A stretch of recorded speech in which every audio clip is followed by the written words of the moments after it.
Yes, you read that entirely correctly. The title of this video is accurate.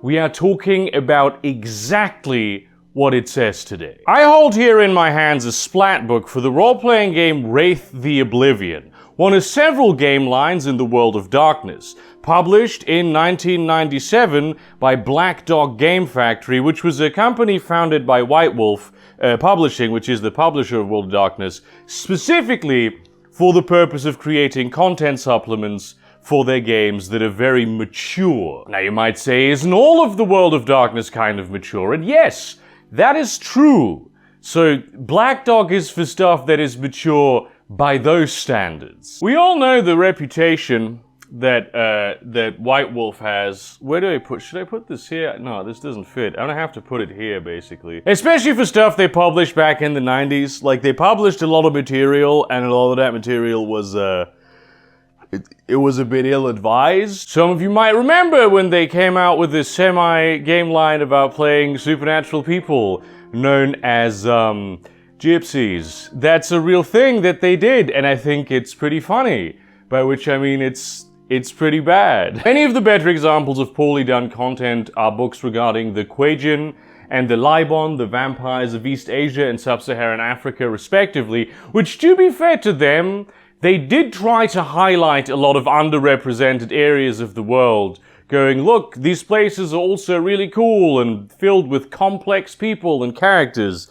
But then they also just ended up spreading a lot of racist stereotypes. You need to have a little bit of media literacy to navigate old World of Darkness content. The Crab book was good though. That was a really good one. The Crab book. I liked the Crab book. So it is, to me, not particularly surprising when people hear that there exists a book called Charnel Houses of Europe, the Shoah. It just does this. Charnel Houses of Europe, the Shoah.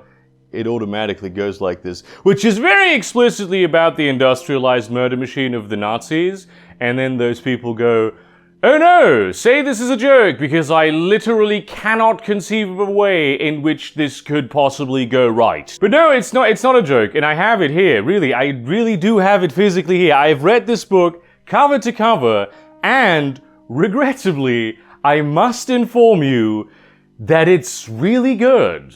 Like, it's a good book. It's a very good book. I'm glad it exists. It's well written, well researched, and it handles an incredibly important subject matter with the sensitivity and respect that it deserves. It would have been a lot easier to just shit on this book, like so many people have done in the past 20 or so years. But now I have to justify why it is actually a tremendous piece of game writing, and why I, unlike many people who have often very explicitly and openly never read this book before reviewing it, like it. A lot of very strongly principled people will say, oh, it's a game.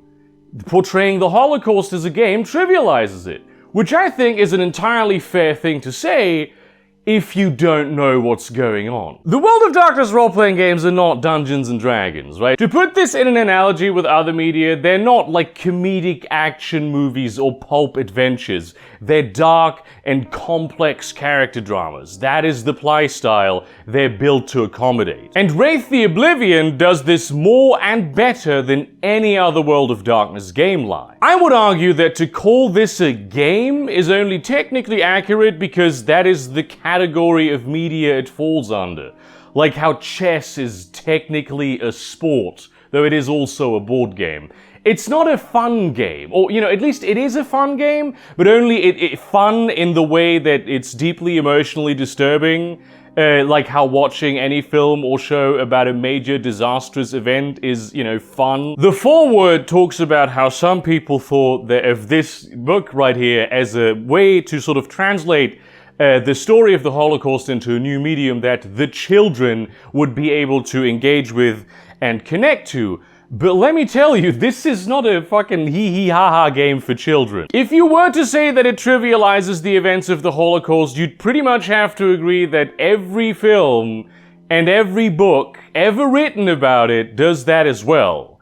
And quite honestly, I think you'd have a point. Every piece of media ever produced about the Holocaust, no matter its tone or intention, right from Schindler's List, It's a Beautiful Life, The Boy in the Striped Pajamas, Diary of a Young Girl, every one of them, they trivialize the Holocaust by the inherent virtue of making any facet of it digestible. Because by its very nature, the Holocaust is such an unspeakably gargantuan act of evil that it cannot be understood by a human mind in any way that isn't in small bits, heavily framed and with most of it left out. Because the totality of it all literally defies human comprehension by orders of magnitude. The way we educate people about the Holocaust is in part by saying very big numbers, but that means nothing if it cannot be placed into the framework of personal and emotional stories. This is also why I think it's fair and good to have supernatural elements in it. Plenty of Holocaust fiction does. The supernatural is literally something that we humans weave into spaces that we cannot understand, because they defy our comprehension. Holocaust works of magical realism like The Book Thief are ubiquitous. So I think it would be absurd to get mad at this book on the basis of it producing deeply personal stories that players feel involved in a way. We know that when people play role-playing games, that like neural firing patterns are actually the ones that fire when we personally do a thing, not the mirror neurons that activate when we say, like, we read a character doing something, we experience the empathy of watching someone else doing the thing in a movie. It's much more visceral and personal, and I would argue a potentially very effective way of teaching people certain emotional components of what happened. This is also an entirely valid reason not to play it, even if you do endorse its existence in principle, because, you know, even if you do enjoy the psychological torture that is playing Wraith, experiencing this particular subject matter up close might be a bridge too far for you, right? I'm not sure I'd want to experience it myself. In many ways, it would have been weirder, I think, if White Wolf had never published anything specifically dedicated to the subject matter. It's mentioned in all the game lines, but to just sort of walk around it seems almost more disrespectful. But okay, you may have clicked on this video not knowing what the hell a World of Darkness or a Wraith even is. And don't worry, I got you. World of Darkness is a major franchise of gothic punk pen and paper role-playing games where you sit down around a table with your friends and basically do a mixture of play pretend, improvisational theater, and gambling. Don't worry, you're not losing any money, by which I mean you are losing a ton of money because these books, they're pretty fucking expensive and there's a lot of them that you can buy. But the thing that you're gambling with is your feelings. The World of Darkness is a darker and edgier version of our own world, which is why I like to say that most of the World of Darkness lore can be found on Wikipedia, because it's just literally everything that has happened and continues happening in our world, except also there's vampires and werewolves and fairies and like racist spider people in Australia. It's a whole thing, don't even question it at this point. Wraith the Oblivion is one of the less popular game lines because it's depressing, and in it you play as a group of ghosts, dead people who were stuck in a sort of afterlife purgatory space called the Shadowlands, because they're still too bound to the real world, which they call the Skinlands. I have a whole 2-hour video where I go pretty deep on Wraith lore. You don't need to watch it. I will explain all of the things in a condensed manner that you need to know to understand this video as we touch on those subjects. But basically, Wraiths have a whole society that is at least nominally dedicated to keeping their own memories alive and persevering in the face of Oblivion, which is in the Shadowlands a real physical force, a black hole at the bottom of reality that swallows up everything and destroys it utterly. The fight against forgetting is the central conflict of Wraith the Oblivion. That's why it's in the title. Which is why I think thematically, doing a book about the Holocaust in the Wraith game line is a genius move. Because the way we relate to the Holocaust today is by trying to remember it, by trying to educate ourselves about it, and to keep that memory alive so nothing like it ever happens again. And just on a somewhat controversial personal note, you know, when I say the Holocaust,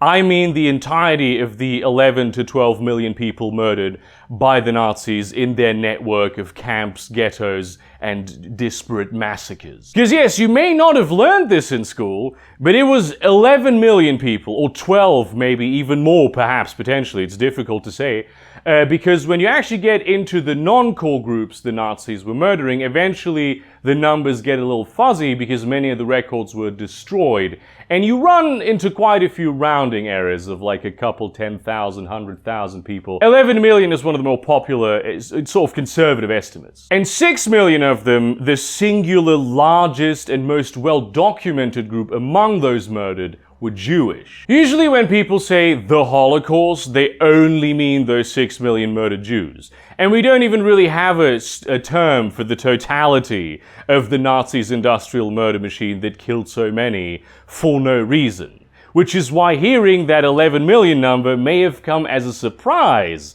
to many of you. I'm not the only one who just calls that the Holocaust, because it's not like the other 5 million died for good reasons. And I think that it's pretty fucking disrespectful to 5 million human beings that were murdered in the single worst event in human history that we sort of treat them like an afterthought. I just don't think that's coolio. So when I refer specifically to the genocide of Jewish people by the Nazis, I call it the Shoah, which is the Hebrew term for it. It doesn't mean exactly the same thing as the Holocaust. That puts me a bit at odds in terms of formality with the very title of this book, because it's the Shoah, but it's actually about the entire Holocaust. In the world of darkness, the Holocaust has generally been a controversial issue for years. Because it's a facsimile of our own world. So clearly in the world of darkness, the Holocaust also happened. Every other atrocity humanity has ever committed is in there. However, in a world of unspeakable supernatural evil, we also run the risk of portraying humans as hapless puppets in these dark events. And White Wolf has over the years indeed been accused of doing just that, but specifically with the Holocaust, they've been rather careful and unambiguous in saying it was planned, orchestrated, and executed by humans for reasons of their own inhumanity. World of Darkness is in every game line inherently an exploration of the darkness of humanity, portrayed metaphysically as inhumanity as we have done for millennia in folklore and the like. What is true is that plenty of supernatural beings participated in the Holocaust for a plethora of reasons, ranging from cold opportunism to visceral hatred against people who had never done anything to them, but always inherently because, of course, all the beings in the world of darkness are still, to some level, human. Werewolves were not just liberally utilized for experimentation, rather a lot of them, especially from among the ghetto Fenris, found themselves happily agreeing with Nazi racial ideology. The same is true about certain groups of mages, like a lot of the Verbena, who were already extremely Darwinist in their worldview, many Aetherites, already quite invested in all manner of pseudoscience, also found their racial theories rather fascinating, and joined or at least supported the Nazis. Some of those Nazi splinter Aetherites ended up taking a bunch of SS people and conquering a shard of the Hollow Earth. Yes, just sit with that for a second. Where core tradition Aetherites fight them to this day. And yes, this is a real World of Darkness thing. As grounded in reality and as like the baseline way it plays it, as lo-fi as it often is, there's a lot of insane shit in the World of Darkness. That's not what this book is about. Many among the technocracy's number were proponents of fascism because of the orderly fashion in which it would structure society, especially among the high and elevated theorists who are just inherently out of touch with reality, until, in one of the few revolts in the technocracy's history, a lot of the rank and file went, "Are you fucking insane?" Both of the major sects of the vampire world quite prominently purchased vast quantities of feeding vessels from the Nazis, and only when the SS and its ideological allies among the kindred grew wise to the fact that some of those vampires were purchasing victims in order to save their lives, they stopped those sales. Instead, they would now organize lavish parties for the kindred elite to gorge themselves within the camps, and were paid handsomely for the privilege. Changelings, they may have been the only good guys in this, but I think mainly because they were very much weakened and not quite really present in our world to the same extent until the 60s. But I'm also sure that the ones that were alive back then, a lot of them probably harvested glamour off of Nazi propaganda bullshit as well. Josef Mengele became a literal, actual demon, by which I mean he was not a demon when he did all the things he did, he was immortal, but because those things were so utterly vile and depraved, he was promoted from mortal to actual fucking demon. Okay, not actual demon from the demon game line, and I know the Malgin Encana theory-fuge is never explicitly stated to be Mengele, but given that it's described as a Nazi doctor who experimented on his patients, often with infectious diseases, and also he managed to flee to South America, and the fact that he is explicitly noted as unaccounted for in this here Charnel Houses book, I'm gonna just be counting 2 and 2 together here. Both Himmler and Göring were turned into vampires, by the way. Himmler but definitely getting the better deal, as he is a Tremere, who are pretty much the most fascist of the kindred, and Göring having become a Malkavian, who is obsessed with the idea that Himmler is out to get him. Though it must be noted that across game lines and splats there are some inconsistencies, and White Wolf has explicitly stated that this book is the ultimate authority on all matters World War II. If any of them contradict this book is right. Even though it is not set during World War II. That's right, Charnel Houses deals with the aftermath of World War II in a way that few other stories really can, because the dead are dead. We cannot talk to them any longer. But in the Shadowlands we can, and they remember. Because how could they forget? World War II is one of the most devastating events in the Western underworld that wasn't like a natural catastrophe, like a maelstrom. And this is considering the fact that it was very much accompanied by a maelstrom. When the Nazis began imprisoning undesirables in concentration camps in 1933, which at first was a relatively small number of ideological and political opponents, before that definition inevitably expanded to include millions upon millions of people, the Stygian Hierarchy, the Dark Kingdom of Iron, the society of the underworld, was at war. This was, for the most part, a defensive war against the invading forces of the Dark Kingdom of Jade, also known as the Empire of the Yellow Springs, which is to Asia what the Dark Kingdom of Iron is to the Western world. And where the Stygian Hierarchy is an overbearing, bureaucratic nanny state, the Empire is so much worse, and very deliberately interested in conquering every slice of the underworld there is. So they're known for attacking the various Dark Kingdoms out of purely land and Wraith power-grabbing ambitions. Or I suppose, strictly speaking, memory-grabbing, because the underworld is made up of memories, and thus is,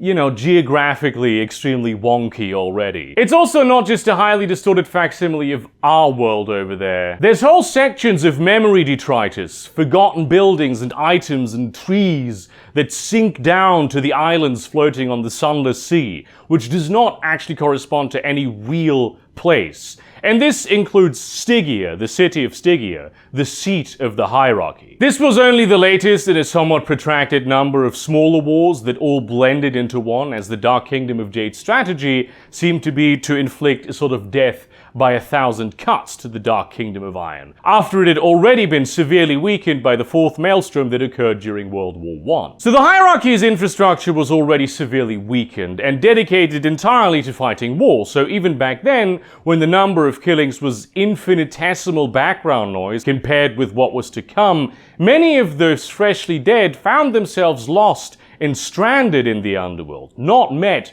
by hierarchy-employed reapers or other welcoming committees. The purpose of the early concentration camps was not to commit mass murder, but to concentrate enemies of the state and make them useful doing forced labor, as well as sterilize and murder the disabled. They were not the first facilities of their kind, but they did give the Nazis many years of experience in learning how to design, construct, operate, and maintain such facilities. And make no mistake, plenty of people died in these camps, worked to death, destroyed by disease from unsanitary conditions, hunger, the weather, or just simply executed for fun. But even now, the bureaucratic apparatus of the hierarchy found itself overwhelmed with how concentrated these killings were. Most people do not become wraiths when they die, but people whose lives are ended early or with particular cruelty disproportionately do. And though many wraiths also enter the underworld not in the places where they died, but in places that mattered to them in mortal life, most pop up where they fell. The necropoli closest to the concentration camps would often be unsure as to which legion to assign the dead to. This was a game of local politicking at the best of times because though yes, officially Stygian law says that the cause of your death decides which legion you join, there are only 7 main legions and more than 7 possible causes of death. Is starvation and overwork a disease or an act of cruelty? Or perhaps even an accident? That already could get you sorted into the Skeletal Legion or the Grim Legion, perhaps the Emerald Legion. And if it happened when you were already old, perhaps even the Iron Legion. And while the legions were in need of soldiers, intakes was not as much of a priority as you might think it was, because wraiths don't die like living people do, and the Stygian armies were well stocked with the millions of soldiers killed during World War I. So as more and more logistical points started to fail, more and more Anacreons sounded the alarm, only to be ignored up the totem pole. A lot of the time, those wraiths that did find their way into the necropoli, and many didn't because they fell victim to bandits and specters out there in the Tempest, the wilderness of the Shadowlands, which they had no idea how to navigate, more and more of the new arrivals were placed in ghettos just outside of town, with poor protection from the Tempest, and told to wait there until they could be processed. Eventually, this just started to happen with the regular dead as well. Over the course of the next few years, the Nazis became stricter and stricter. Jewish people and other minorities, though primarily the Jews, were stripped of more and more of their rights. And at this point in history, many people asked themselves, well, if the Jews in Germany felt the noose tighten around their neck over the course of so many years, why didn't they just leave? And the answer is that many of them did. It's just also a lot more complicated than that. At the time, Germany had one of the largest Jewish populations in the world, which amounted to a lot of people. And though the Nazis were making it clear that they did not want the Jews in the country, they couldn't just drive to France and cross the border. There was no Schengen back there, and it sure as shit no refugees laws were in place for fleeing political persecution. Moving is a costly endeavor, so if you were not at least somewhat wealthy, you were fucked. And many Jews very early on already lost what little wealth they had as the Nazis began just taking stuff from them. Yeah, they were in fact not all rich, it's just that being rich gave you a much higher chance of survival. Random killings outside the relative safety of the Jewish communities in the cities also occurred, making travel especially dangerous. And the truth of the matter was that other countries around the world were not particularly fond of the idea of having to take in a bunch of Jews either. Much of the world is still deeply anti-Semitic today, and it was way worse 100 years ago. Even when FDR called for an international conference to aid Jews fleeing Germany, most of the governments present, including his own by the way, kind of sort of brushed responsibility off by agreeing to only extremely limited quotas that they didn't even pursue properly. In a lot of their minds, it was just, well, so what if some Jews die in Germany? How the fuck is this my problem? Why should I let them into my country? I already have enough of them. And finally, there is the fact that many of the German Jews just didn't expect things to escalate the way that they did. They were, after all, Germans. Their families had lived here for centuries. Their sons and their fathers had died in wars for Germany, had served in public institutions, had contributed to the economy of their country. You had war heroes with medals, industrialist giants, celebrity intellectuals, pillars of the community who thought of themselves as Jewish, yes, but also very crucially, German. If you were a citizen of a country with history and tradition there, your family rooted there, and someone told you that you were actually not that, would you just roll over and leave? History often seems inevitable in retrospect, but when you are in it, you do not know how the story ends. So as the definition of who was an enemy of the state worthy of deportation, which in practice was execution or concentration expanded radically, many of these new wraiths, often still waiting to get their papers, had found their bearings enough to try and actually do something about what was happening in the Skinlands. Surely having died and being consigned to this purgatory must be good for something. They wanted to help their still living comrades, their families, their people. That was when the Stygian Hierarchy finally paid attention to them, to tell them, no, you cannot do this. There is a law called the Dictum Mortem, decreed by our King Charon, that says no wraith can ever interfere with the affairs of the living. Never mind that we break that rule all the time. If you do it, you're gonna get hunted down and punished for it. This prompted a lot of the early Holocaust dead to sort of grow disillusioned with the hierarchy and to try to make their own way in the Shadowlands. Some regular wraiths even joined them, outraged at the hierarchy's apathy, like that was any fucking news. You see, the dead may not be easily able to affect things in the world of the living, but they can see shit. And so the shape of things to come was much more readily apparent in the Shadowlands. But to do anything about it, the hierarchy considered heresy, and thus only when the killing really started to become industrialized, the message of just how dire the situation was finally arrived in Charon's tower, and he decided to act by letting the Death Lords handle it, because he was kind of busy with the whole war situation. As a short primer, the Death Lords are Charon's ruling council, and each of them heads one of the 7 main legions of Stygia. I've put them down below here so you can keep track of our little cast of characters, though some of them are more important than others. Really, most of them are not important for this thing, but I have these cool masks. Charon was not concerned because of the coming genocide as such, but because the suffering created by it would rip nihils into the fabric of the underworld, gaping maws that go straight to oblivion, the dark force churning at the bottom of it all, and which would spew out specters and other monstrosities to destroy the Shadowlands and whisper to the local wraiths to throw themselves into oblivion also. The great maelstrom that had devastated Stygia had emerged from just such a nihil at the Battle of the Somme, after years of the Shroud weakening from all the unprecedented horrors of World War I, and that was far from the first maelstrom. A similar thinning of the Shroud could already be perceived at those early concentration camps, and all these heretics, which if you were not part of the hierarchy, you were a heretic, still that way today, they would just make the anarchy outside and in many cases inside the necropoli of the world even worse,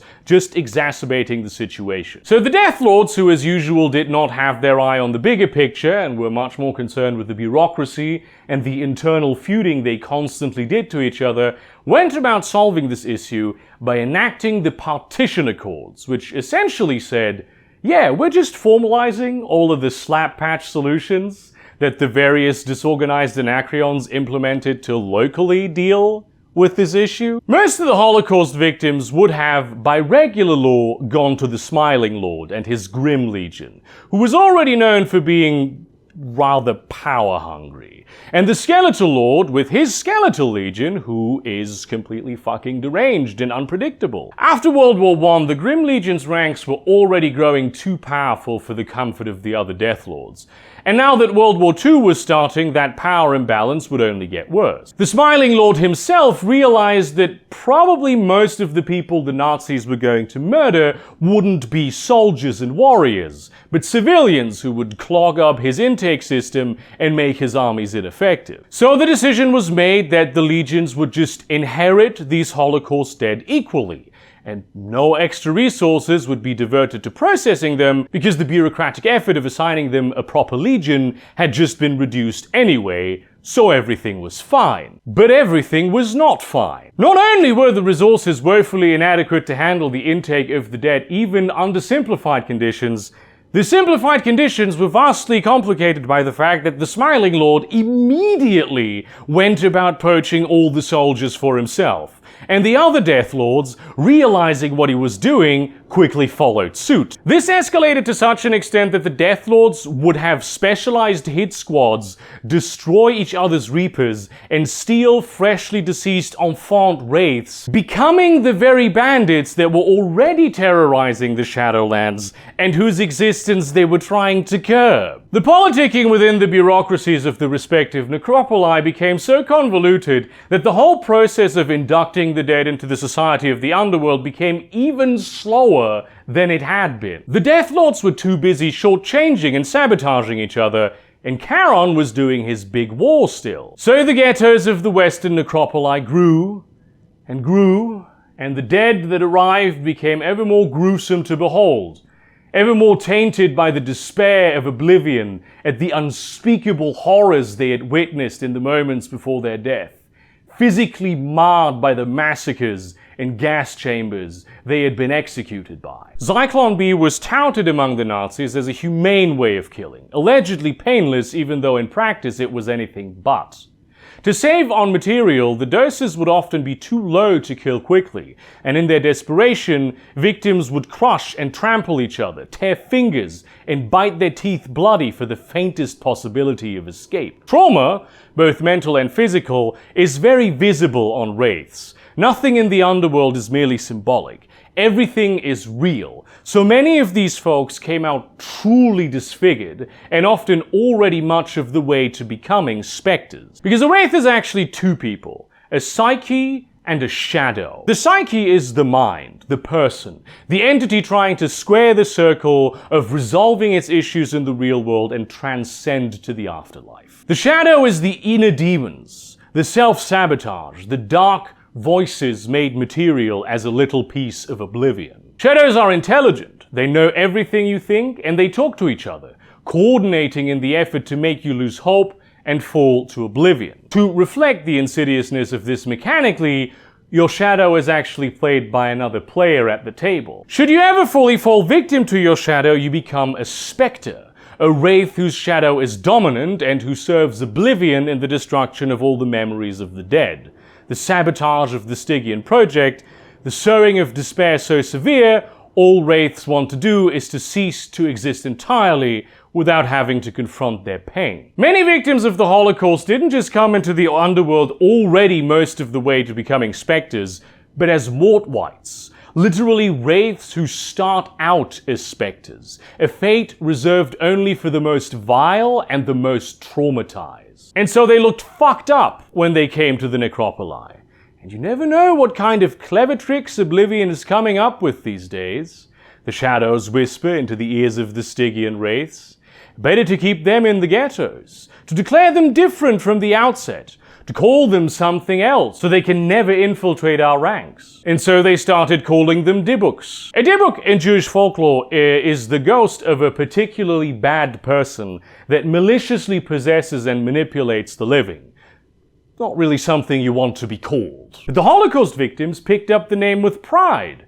After a while, they started to refer to themselves as Dybbuk. Because after all, why shouldn't they? God had abandoned them. The hierarchy, which they had never known existed, had abandoned them. And now this is what they were being called by these heartless bastards. Why shouldn't you become what they fear? Their shadows whispered. And then it began for real. The final solution. The death camps. Auschwitz-Birkenau, Belzec, Chelmno, Majdanek, Sobibor, Treblinka. Those 6 locations are where most of the Holocaust happened. There were already an unspeakable number of deaths before this, of course, and happening in parallel and happening after these camps ceased their operations. People died in the ghettos, people died in the streets, people died in countless massacres, people died from random acts of violence, people died on the trains, people died trying to flee, people died in the dozens of smaller concentration camps, not designed with the express purpose of killing, but certainly equipped to facilitate it. In the death camps, people died of hunger, people died of disease, people died of cold, people died of exhaustion, people died of poisoning, people died of being experimented on, and many, many people died because the day they arrived, they were immediately sent to the gas chambers and killed with Zyklon B. The first camp started operating on the 17th of March 1942, and the last one ceased operations on the 21st of January 1945. The Nazis had the Jews that still survived in all the vast territory they now controlled already confined to ghettos or other concentration camps, in factories or otherwise accounted for. It was all just a matter of collecting them and bringing them to the camps. The same was true about Soviet prisoners of war, homosexuals, the disabled, Sinti, Roma, Jehovah's Witnesses, just any non-Aryan citizen who had pissed someone off. And they operated this inhumane death machine with such efficiency, some would say elegance, that many ranking members of the Stygian Hierarchy could not wait for those Nazis to die so they could serve the Dark Kingdom of Iron instead. Oh, if those guys were in charge of processing all those backlogged souls, they thought, not particularly privately, we wouldn't be having this problem. This fact will become important later. Needless to say, Stygia was overwhelmed. Today, Auschwitz-Birkenau is the largest necropolis in the Shadowlands, coming second only to Stygia itself, which, as we have established, is not actually technically in the Shadowlands. It's not Rome, it's not London, it's not Paris, it's Auschwitz. And it all happened in a few short years. If you count all the specters, which some people might not, there is a case to be made that most of the Western dead currently haunting the Shadowlands are not Stygian Wraiths, but Dybbuks. But nobody really knows. Much like ultimately the true number of Holocaust victims will never be known because the Nazis managed to destroy so much of the evidence, the Dybbuks were not exactly lining up to be counted and measured and inventoried by Stygian bureaucrats. And that's not even the end of the story. Because of this state of factual anarchy that persisted for years, you may add the events of early August 1945, when the Americans dropped the atomic bombs Fat Man and Little Boy on Nagasaki and Hiroshima respectively. The shroud had already frayed, nihils had opened up not just in the Nazi death machine, but on the battlefields and just the cities where the despair was so palpable. But this? Tens of thousands of people killed instantly? Hundreds of thousands over the course of the next few months? This created the fifth great maelstrom, an uproarious triumph of Oblivion that resonated through the Tempest, raising entire necropoli with uncompromising heats of searing heat, and spewing forth swarms upon swarms of Malfians and specters. Most notably the never-born Malfian Gorul, essentially Godzilla if you want to have like a thing in your head about it, who's conspiring with Charon's own shadow, attacked Stygia, and in the process of being destroyed, also destroyed Charon in turn. We assume, maybe that happened, we don't actually know. For Fat Man and Little Boy, it wouldn't be the last time they cause a great maelstrom, as the sixth great maelstrom of 1999 happened when the Smiling Lord dropped them on the city of Enoch. So I think maybe it can also be said that there is just something about nuclear bombs that the Shroud does not like very much.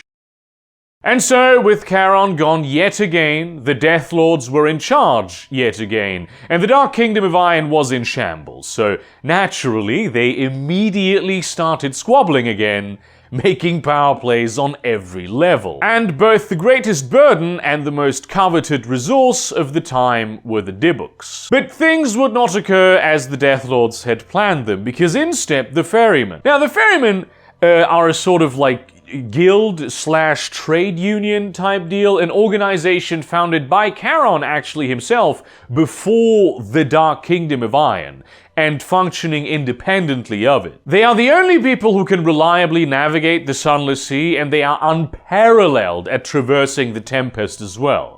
They're essentially a society of explorers dedicated to helping all Wraiths achieve transcendence individually at this point, whereas the Hierarchy is very strict about its way to achieve transcendence. The Ferrymen know many secrets, among them, a very cool thing, just a ritual that they were gifted by the mummies, that allows them to sever their psyche from their shadow, so they don't have depression. As such, even though they're technically heretics and nominally enemies or at least rivals of Stygia, the hierarchy always has had top-level dealings going on with them. They were actually the ones who waltzed into Charon's office just a few years ago saying, "Yo, do something about these dead people you're not collecting. They're being killed in the Tempest out there." During all this time, the Ferrymen were pretty much the only ones who actively gave a shit about what was happening to the Dybbuks.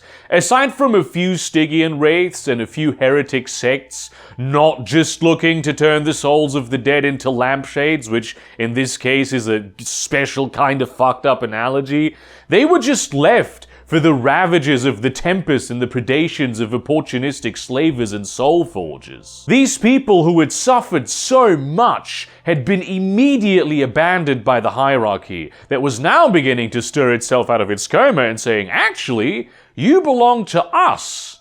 And the ferrymen had been like the only ones taking care of at least some of them, because there's not that many ferrymen. And so they went to the Death Lords and their leading Anacreons and said, "You are going to sit down in a room with delegates from these people and you are going to acquiesce to every single one of their demands.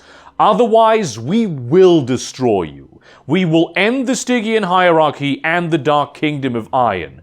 We are in a position to do so and we will do it." Thus, as the real world had its Nuremberg trials, the underworld had the Covenant of the Millions. Mostly, it was the hopefully rather torturous exercise of describing all the horrors of the Holocaust and what happened to the lost wraiths caught in the underworld following it in excruciating detail to the Death Lords. Though the actual torturous part was probably more how long it took, at least to the Death Lords.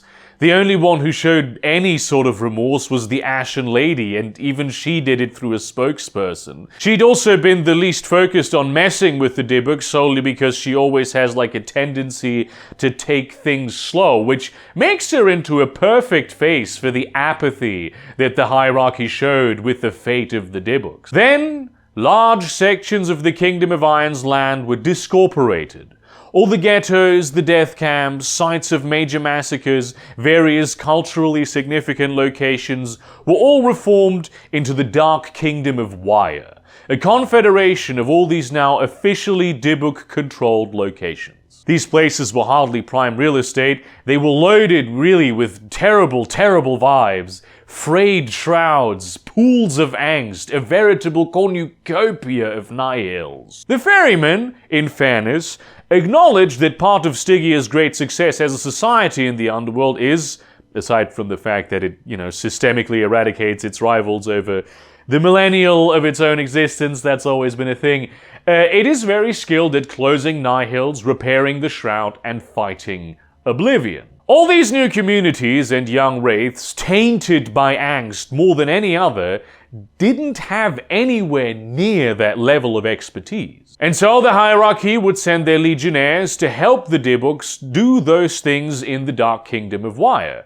provided that specific community of Dybbuks accepted them doing so. Most, it seems, have not. And it's hard to fault them for it, really, as the fear that these delegations of specialists might only be a vanguard for a Stygian invasion to reclaim its lost land are far from empty. Travel and migration between the two Dark Kingdoms would be restricted, the borders checked, but families were to be reunited, and almost more importantly, agents of the Dark Kingdom of Wire were to be given leeway to operate in Stygian-controlled areas to find and take with them wraiths who had been proven to have been Nazis during their life. The situation of having a sort of extra-legal police force operating in their territory the hierarchy did not like, and especially recently, a lot of Nazis had died, and were dying, many of them cruel lackeys and mindless bureaucrats, so potentially very valuable to maintaining the system of Stygia. As a result,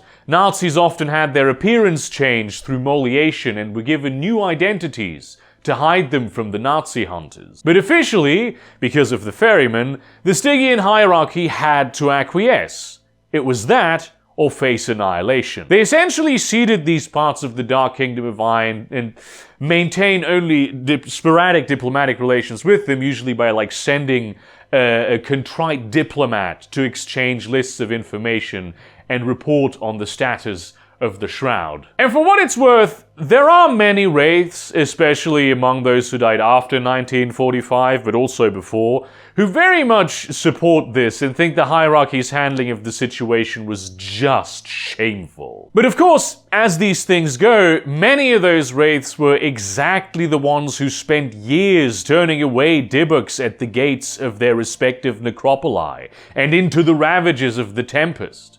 They were just following orders while quietly, internally, when no one was looking, shaking their ghostly heads. Many other elements within the Stygian hierarchy, especially at the top, are not happy about the sanctioned existence of this parallel society and feel that the precedent that it sets is a bit concerning. Sure, the Holocaust was quite the atrocity, but opening the doors to everyone who experienced a little cruelty being essentially able to completely shirk Stygian sovereignty and get land, horns, and pathos for free? Tensions are definitely still there. That's just the large-scale history of how the Dark Kingdom of Wire came to be, though. And as we all know, the World of Darkness is rarely about the large-scale metaplots, but the nitty-gritty everyday happenings, the personal stories of the characters and the environments that they interact with. Quite frankly, with how the Sixth Great Maelstrom devastated the underworld, and with no new Wraith content released since, with the exception of Orpheus RPG, which is a whole bag on its own, it poses way more questions than it answers. We don't even know if the Stygian Hierarchy exists at this point, much less, any other place or thing. The answer is probably not, but also new things will be there that are memories of the old, as it's always been. This is not the first crisis that the underworld has seen. As a piece of essentially Holocaust media, Charnel Houses gives us an opportunity to explore a facet seldom explored by other entries into this genre: the fate of the dead. Usually, if you see any piece of Holocaust media, it does ultimately end with how the survivors survived this horrible series of events, and we're glad about that, not just because we want such a bleak story to have at least something vaguely resembling a happy ending, but also because, in the real world, it is good that there are people who didn't die.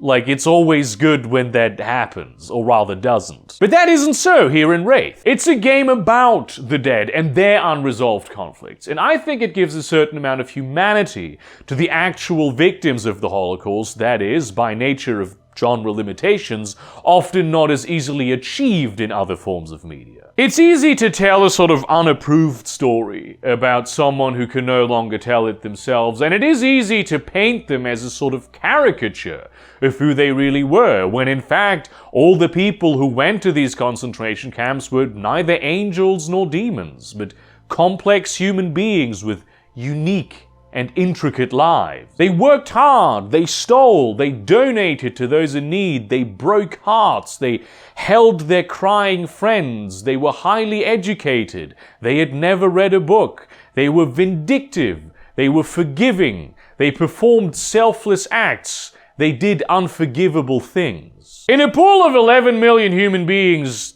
you're gonna have pretty much every flavor of person over and over again. And I think a major takeaway from the Holocaust that is often missed is that there is no one alive who deserves the fate of genocide. In fact, genocide is not about individual people at all. It's a force that erases all individuality and uniqueness in a way that, talking about how unspeakably gargantuan the numbers were, cannot bring back. There were some truly vile people in those camps, much like they were genuine saints there as well. They all ended up dead, no matter what kind of person they were and which side they were on. There's this story, and I'm sure you've heard it, maybe in another context, but you have definitely heard it, of a group of Jews in a concentration camp where the SS guys had them line up and went, "Oh, one of you stole, who was it?" And then nobody says anything. And then they mow down the first row of prisoners with machine gun fire, and they ask again. And a little boy steps forward and, says it was him, pointing at one of the dead guys.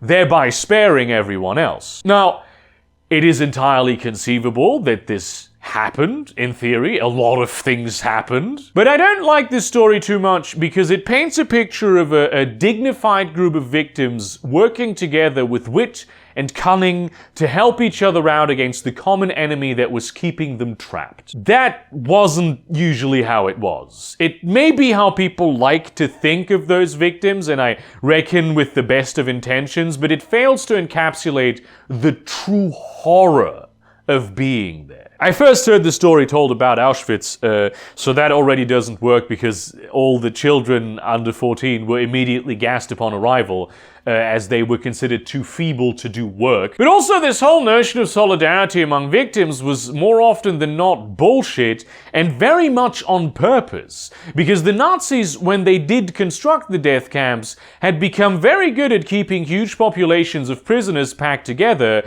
in vastly insufficient barracks. And one of the main things to look out for when you do that is that no matter how unarmed and emaciated they may be, there's a lot more of them than there is of you.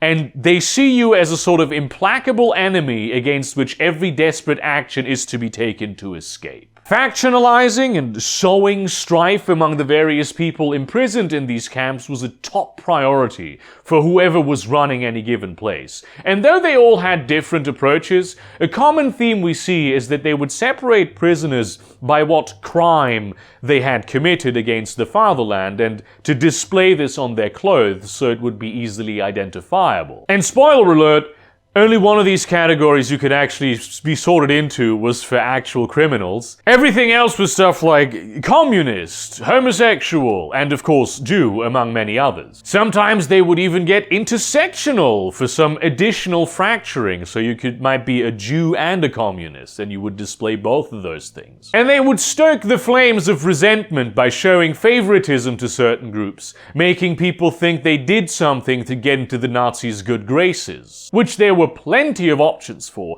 as much of the camp's administrative apparatus and day-to-day on the ground work, even minor guarding duties, were carried out by so-called kapors, who were regular prisoners, most commonly of the criminal category, because the easiest way to become a kapor was to brutalize someone from a lower rung of the ladder than you. They were treated significantly better and had way longer lives than anyone else in those camps. They had access to extra rations, luxuries, brothel passes, restricted areas, and many other privileges. All the main factions would be engaged in a constant political shadow war, trying to maneuver their people into these petty despot positions, and they would do horrible things to each other in order to get these small concessions for their people. And on a personal level, being kind and altruistic would rarely get you far. You would die from starvation, disease, being stabbed in the back by someone you sacrificed something for just because they think it'll buy them another day to live. If you wanted to survive in one of those places, especially if you were not an accepted member of one of the established groups, you needed to be ruthless and self-interested. Even if you understood that solidarity would give you a much better chance, the way the system was designed from the ground up made it impossible. After all, did you really want to work with thieves, rapists, communists, Jews, homosexuals? Yeah, there wasn't no LGBT back then. Everyone was deeply homophobic. And you may have been a militant anti-fascist, but you still didn't trust Jews all that much. You see every day how others will stab you in the back, how they will push you to a frenzied SS brute to save themselves, how they will step on your chest to get a chunk of bread, how they will put your name on the lists so theirs won't have to be on it. You're just trying to survive, the first stirrings of your shadow tell you. But of course, there are always also heroes and Samaritans that do good that everyone does try to protect, until someone slips up and they land in the chambers, because that's the cruel indifference with which the system operates. Only 4 actual locations in the Dark Kingdom of Wire are described in detail in this book, and only one of them is an actual death camp, Auschwitz-Birkenau, which I said earlier is the biggest necropolis, governed essentially by a state of anarchy as various factions still constantly struggle for control, and where the deadly electric wire sprouts like weeds. A thick cyan miasma hangs in the air constantly, and though the crematoriums are used as forges during the day, no one stays late after their shift is over, because the reason nobody knows what happens in there at night is that no one returns to tell the tale. Babi Yar, a ravine near Kiev, where the Nazis rounded up and shot, then buried almost 35,000 human beings in 2 days, only to then, 2 years later, have prisoners from concentration camps dig that entire ravine full of still rotting corpses back up to burn them. Because the Red Army was coming, and the Nazis wanted to destroy the evidence of their crime. It is now a massive, gaping nihil that poses a constant threat to the hierarchy-controlled Kiev necropolis, fiercely guarded and monitored by a group of Ukrainian soldiers who died in Stalingrad. Theresienstadt, a particularly sad place that was a sort of fake ghetto to be presented to the world when rumors got out about what was actually happening in Germany. It was visited by the Red Cross, and all they saw were the schools and cafes for the elderly Jewish intelligentsia, a thriving, idyllic little community. They filmed a whole documentary and presented it to the world, helping the Nazis wash their image clean and cover up their crimes as they were happening. Because the day they left, the walls came down, and it turned back from being a slice of heaven to a shard of hell. The Warsaw Ghetto, where they did actually manage to revolt, albeit unsuccessfully, one of those many places people say, oh, at least it isn't a concentration camp, and that's true, it was indeed really just a walled up section of the city into which way too many people were cramped and left to the ravages of hunger and disease, as well as the occasional visit by SS and Gestapo because they felt like killing someone today. There are many other locations, of course, that exist canonically, they've just not been specifically developed in the book. The Dark Kingdom of Wire consists of many disparate pieces, all of them governed by their own political arrangement and leadership cadres, extant only because they have to be. So there's a lot of space here, many great spots to do your own little bit of world building if you're so inclined. I don't think it's too bad that this book implicitly encourages people to research the Holocaust atrocities committed in their respective cities and reflect upon them. I actually think that's a good thing. And yes, they really do live in the loci of the genocide that killed them. They're connected by the same railway lines even, and the carriages that the Nazis transported them in, simply because that's unfortunately how the underworld works. You may think it's rather macabre that these ghosts would live in the distorted memories of the death camps, but wraiths tend to have little choice where their fetters are located, and they spawn in their calls usually where they died. Surrounded by a particularly nasty tempest, these places would have been the safest area to be, and quite frankly, the fact that many of these places were destroyed sort of directly teleported them into the Shadowlands in a very usable form. So ironically, in a sense, the Nazis destroying the evidence of their crimes helped in solidifying the communities that are now working hard to make everyone remember. And what I really liked is that all these locations are filled precisely with characters that make up those graduations of grey I mentioned earlier, right? Real, complex people, some normal, some exceptional, but never dehumanized caricatures. In this book, more than any other, it would have been easy to say the righteous victims take revenge upon the evil oppressors, and that is something that happens as well, like for instance the guy who designed and ran Auschwitz is now physically welded to the Arbeit macht frei gate in the Shadowlands, and he is suffering. But the truth is, it's mostly victims against victims, and everyone against Oblivion. At Babi Yar, there is a Ukrainian cop that was just the regular amount of anti-Semitic because it felt fashionable at the time. Not exceptionally so, but when the SS came round to round up tens of thousands and then machine gunned them down just outside of town, his entire worldview collapsed. And he tried to save one single person who may or may not even have been Jewish,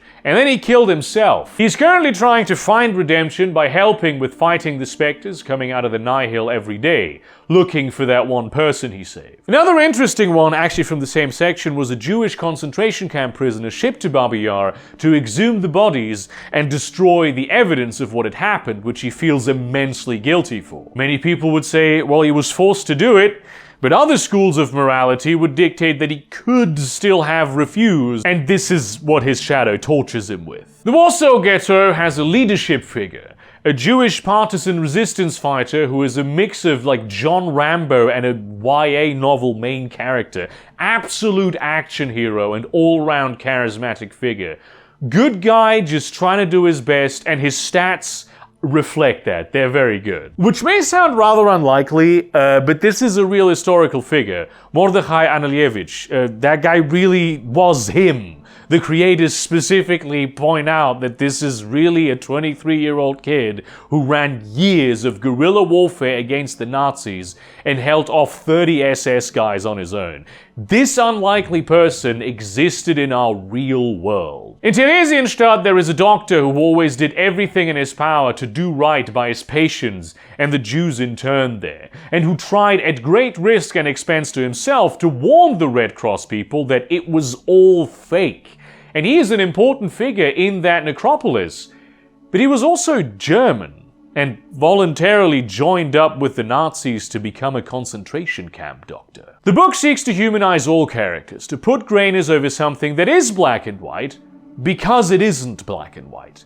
And to steal that gradient from people is bad, because you rob the victims of their personality and their truth, and you turn the perpetrators into an alien caricature that people cannot see themselves reflected in, even though they should. Good people are not magical, and the capacity for this kind of evil is in humanity. That is the thing we need to remember. In terms of Wraith society itself, the culture is very different here. I mentioned this before, but there is a distinction between Wraiths, where the psyche is the dominant component of their person, and the spectres, where the shadow is dominant instead. But they do still have a psyche in the same way that Wraiths have a shadow. In Stygian society, this is not just more often more clear-cut than it is in practice, but also ideologically. You are either a Wraith or a Spectre, and though we know Spectres can be redeemed, this is hard and dangerous and not worth it because it really just exposes us to Oblivion more. But in the Dark Kingdom of Wire, they see it as much more of a spectrum, and the redemption of spectres, malicious though they may be,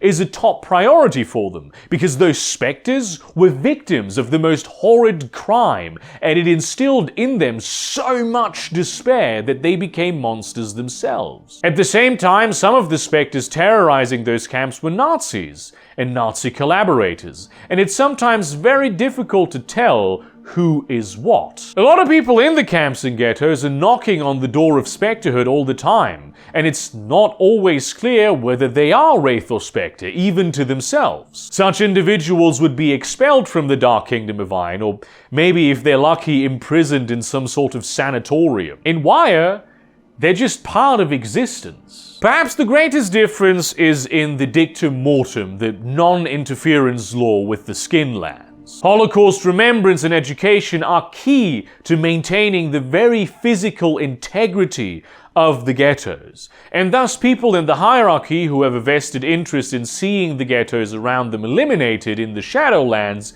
may or may not subtly support Holocaust denial in the Skinlands, dictum mortem or no. After all, the Dybbuks sure have no compunctions trying to reach through the shroud, and in doing so they don't just maintain their haunts, but the very integrity of the underworld itself. And I think that's a nice takeaway, sort of, from the whole thing, that though the existence in the underworld is miserable and the task of healing the hurt that the Holocaust caused, which is what many of these Wraiths are trying to do, is genuinely impossible, they are, in trying to do so, having a positive effect on the real world. Holocaust remembrance quite literally shores up the structural integrity of the Dark Kingdom of Wire, while also making the living into better people than they otherwise might have been. Often when it comes to media that deliberately tries to do some form of advocacy, I find it a bit cringe, because it runs away with itself and the artists behind it take what they believe they are doing a bit too seriously. This book is not that. And that isn't just because it's hard to take Holocaust remembrance too seriously, but also because the message is not shoehorned into the book in such a way that it overshadows the themes. It actually complements the themes excellently. Reading Charnel Houses of Europe, the Shoah is tough, as it is meant to be. It confronts you with real-life atrocities at every turn. It seeks to be an educational resource as often as an RPG splat book, perhaps even more so. Which is of course far from unprecedented, especially supplements for GURPS have been known to be used as like recommended reading material by university professors at times. And it's how you can tell they're truly a labor of passion. A lot of Charnel Houses just reads as a history book filled with verifiable facts, which occasionally gave me a little bit of whiplash when it related something back to the world of darkness in an elegant and sense-making way, like when they would describe the resistance members in the Warsaw Ghetto using the sewers as part of their smuggling network, and suddenly mentioned that probably some Nosferatu helped them. If I had to put up one criticism, it would be that some of the German language words in this book are just orthographically and grammatically incorrect. I actually think it may be most of them, which would have been a pretty easy fix. An example for this that really hit me hard was the word Appell, the roll call, which in the Holocaust context refers to the Nazis doing head counts of tens of thousands of people, which, even as neatly organized as it was, could take hours unprotected in the searing heat or terrible cold. The way it's written in the book is like this, missing the last L, making it Appel, which is sort of a folksy and endearing way of saying Apfel, which is the German word for apple. But German being a notoriously difficult language, that is, I think, a really minor criticism in this otherwise really tremendous work. I'm not gonna give it a score because I think that obfuscates the point of a review. I don't actually like that very much, but I am not sure I would recommend it to everyone either, right? You should at least have like one Chronicle of Wraith under your belt before you touch this baby. And Wraith itself is a game you should only play in a group well-educated and emotionally mature adults in the first place. You can add elements from this splat book into your regular Wraith game if you want to look at some of the conflicts and the terribly depressing elements contained within. Just make sure it's more than a little stint of disaster tourism, because that's not the point of playing these games in the first place. Thank you very much for watching this video. Like, comment, subscribe, share this to your relevant communities. This video is definitely going to be mostly demonetized, and I think that's entirely fair. I was questioning if I even should monetize it, but people were like, yeah, please do, because you have paid for the book also. And if it's fair to compensate that labor, it sure as shit is fair to compensate yours. But if you want me to continue to be able to cover darker topics, because those are part of our world and I really think they should not be ignored, consider supporting me on Patreon or buying some merch, of which these are not good examples, these two, because I no longer have them and honestly can't buy them anymore. I'm working on making new merch available in all regions at the moment. You may already be able to get it, but I don't really want to use this video to promo that too much. And in that spirit, some of you have spent the last hour just sort of screaming at the screen, asking me where the fucking sock is.